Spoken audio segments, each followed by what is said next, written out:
अलीगढ़ मुस्लिम university हो, बात करते हैं तो इनको बोलते हैं टुकड़े टुकड़े गैंग है, ये मुल्क के टुकड़े टुकड़े करना चाहता है।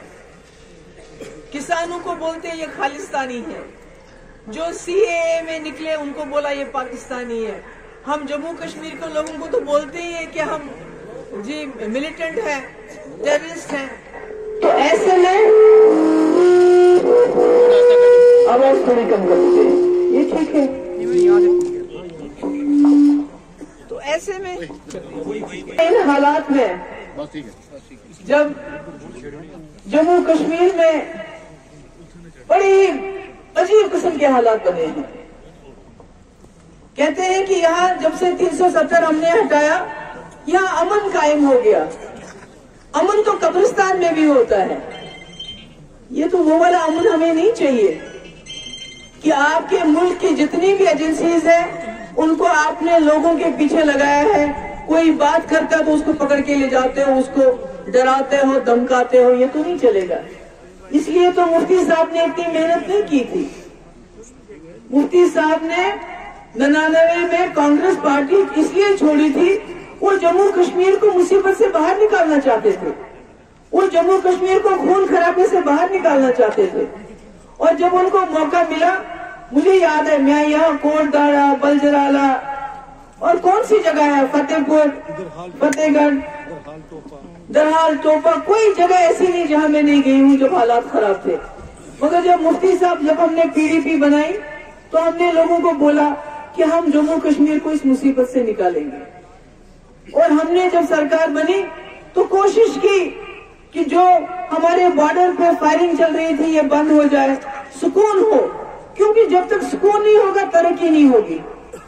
अगर यहाँ सुकून हुआ तो मुफ्ती साहब ने मुगल रोड बनाया, अगर यहाँ अमन हुआ तो आपको यूनिवर्सिटी मिली, अमन हुआ तो आपके थाना मंडी में कॉलेज मिला। जब अमन ही नहीं होगा तो तरक्की कैसे होगी? इसलिए मुफ्ती साहब का ये मानना था कि जम्मू कश्मीर में तरक्की के लिए अमन का होना जरूरी है और अमन कायम करने के लिए बातचीत का होना जरूरी है। जो बातचीत वाजपेयी जी के वक्त में पाकिस्तान के साथ भी हुई, जम्मू कश्मीर के लोगों के साथ भी हुई, बॉर्डर पे सीज फायर भी हुआ, हुर्रियत वालों से बातचीत हुई, LK Advani deputy prime minister उन्होंने बातचीत की। खुद वाजपेयी जी कश्मीर आए और उन्होंने बोला कि मैं खुद पाकिस्तान के साथ बातचीत करने के लिए तैयार हूं। यानी माहौल बदला। और आज जब हम देखते हैं माहौल बहुत ही ज्यादा बिगड़ा हुआ है पूरे मुल्क में। मुफ्ती साहब कहते थे, आप जरा सामने से हट जाइए, इनको प्रॉब्लम हो रही है। मुफ्ती साहब कहते थे ये हिंदुस्तान बहुत बड़ा मुल्क है, ये बहुत अच्छा मुल्क है, यहाँ रंग बिरंगे लोग रहते हैं, अलग अलग मजहबों के लोग रहते हैं, ये बहुत बड़ी जमहूरियत है यहाँ पर। मुझे बार बार कहते थे देखो कैसी जमहूरियत है, इंदिरा जी को ठीक है खिंचो नहीं, एक टी ने वोट भी खिलाफ डाल के हरा दिया। ये मुझे वो कहते थे। वो कहते थे देखो कैसे यहाँ का इंसाफ है कि एक इलाहाबाद हाई कोर्ट ने इंदिरा जी के जो उस वक्त प्राइम मिनिस्टर थी उसके खिलाफ फैसला दिया। ये हमारा मुल्क हिंदुस्तान होता था, आज की बात नहीं है। आज तो कुछ भी नहीं रखा, आज तो सारा तबाही मचा दी इन्होंने। जो हमारा आईन जिसकी ये कसम खाते हैं, हमारे झंडे की बात करते हैं, आईन की धज्जियां उड़ा दी बीजेपी वालों ने। ऐसे ऐसे कानून पार्लियामेंट में लाते हैं जो हमारे आईन के खिलाफ है। जो भी कोई बाहर से आएगा उसको जगह देंगे, मगर अगर मुसलमान है इसके लिए जगह नहीं है। ये तो हमारा जो आईन है जिसमें तमाम मजहब और मिल्लत के बगैर सबको जीने का हक है, तो आईन कहाँ रहा? आईन की तो धज्जियां उड़ा दी। जब उन्होंने 370 खत्म किया, जो कि कोई भी पार्लियामेंट 500 मेंबर के अगर 700-800 मेंबर भी होते तो वो खत्म नहीं कर सकते थे। इन्होंने दोबारा आईन की धज्जियां उड़ाई और 370 खत्म किया। कई लोग कहते हैं मुफ्ती साहब ने हाथ क्यों मिलाया? अरे मुफ्ती साहब ने अपनी कुर्सी के लिए हाथ नहीं मिलाया। कुर्सी तो मुफ्ती साहब को कांग्रेस के साथ मिलकर भी मिलती। मुफ्ती साहब ने 8 लोगों हटाया। जम्मू में हिंदू मुसलमान इकट्ठे रहते हैं। जम्मू के लोगों ने बीजेपी को वोट दिया। अगर हम जम्मू के जो हमारे हिंदू भाई उनको सरकार से बाहर रखते तो आप लोग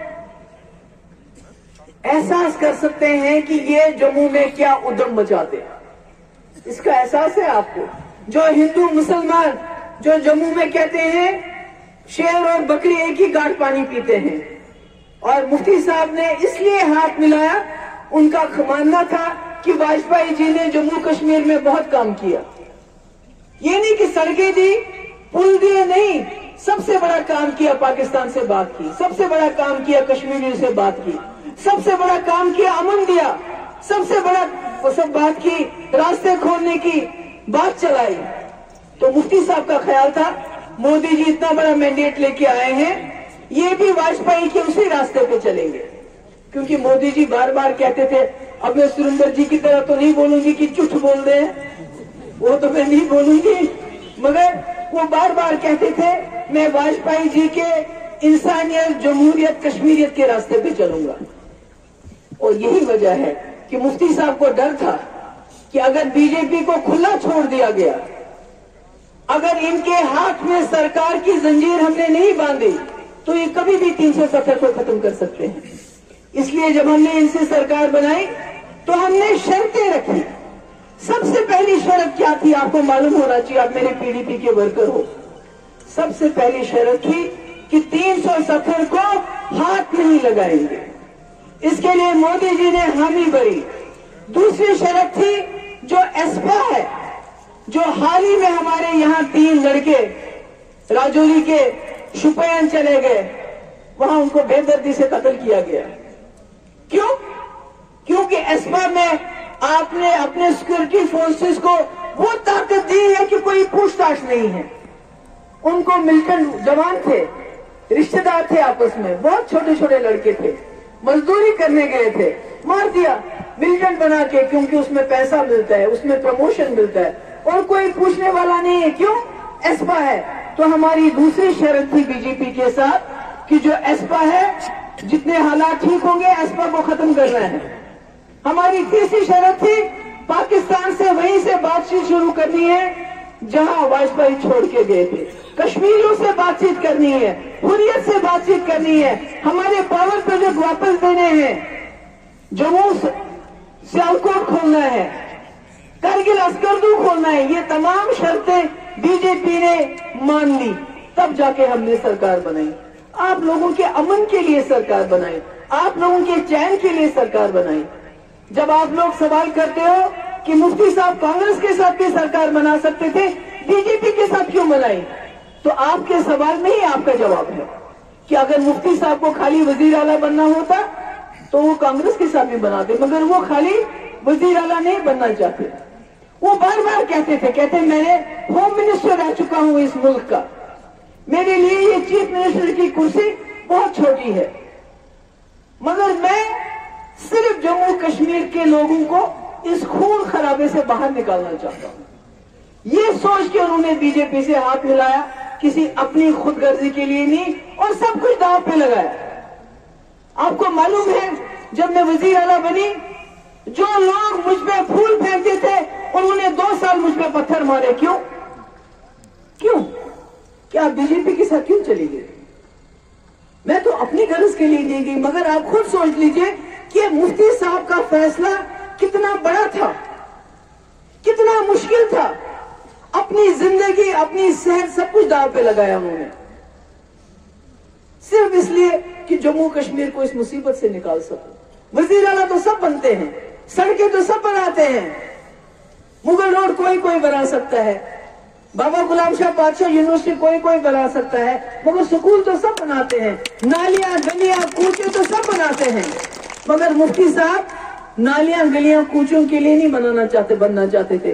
वो चाहते थे जम्मू कश्मीर एक पुल बने हिंदुस्तान और पाकिस्तान के बीच में।